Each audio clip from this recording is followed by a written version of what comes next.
Hindi lang malalagay ito ba? Lalagyan natin ng coco peat. So, magtatanim tayo ng petchay sa part na to. Ayan.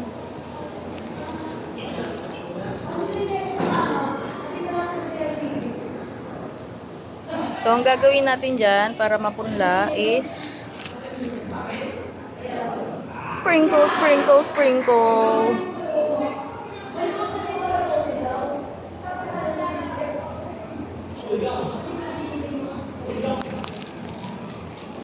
Tutubo na yan. Lagyan natin dito. Sprinkle, sprinkle, sprinkle. Kala mo nagluluto eh, no? Parang paminta lang yan. Okay. So, sa susunod na panahon, magkakaroon tayo dyan ng petchay ni Ati. Ayaw daw niya ng mustasa at alugbati. Petchay ang gusto.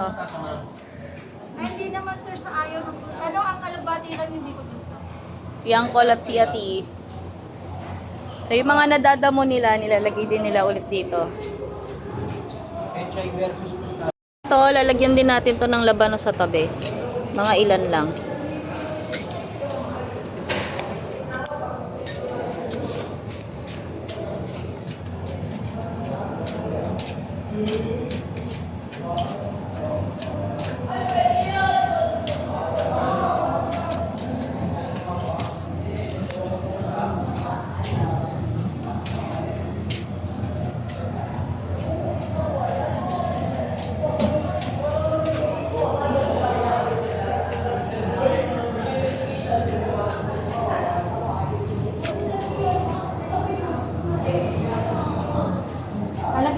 Lalagyan pa sir?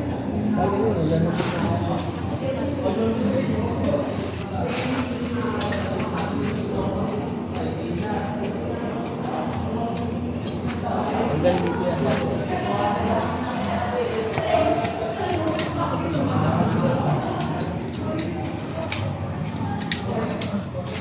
Uy, may mga...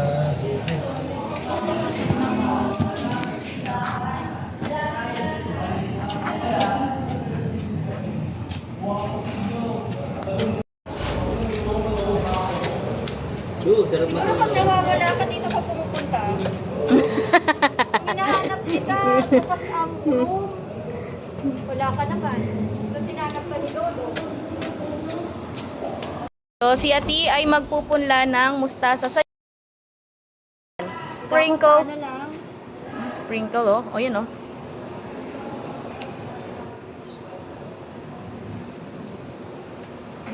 No? Ay, itak pala.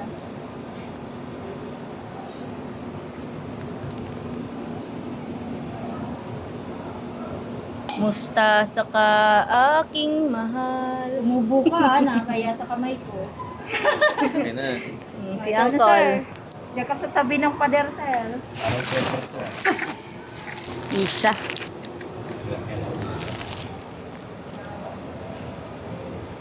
May anakaw din, no? Yung... Ayan na. Yay! Meron na tayong ine-expect.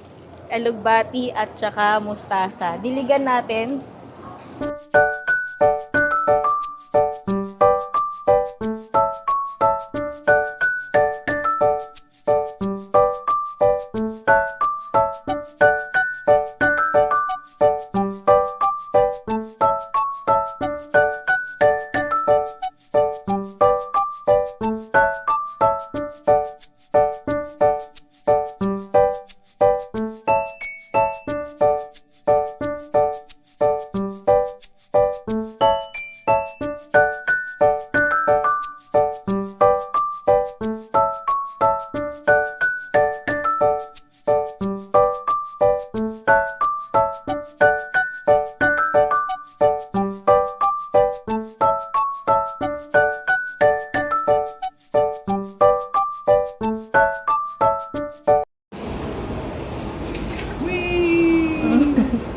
Laro po siya. Talo na, Uncle. Masaya kapag may naani ka dyan. Nadagdagan ka ng 5 araw.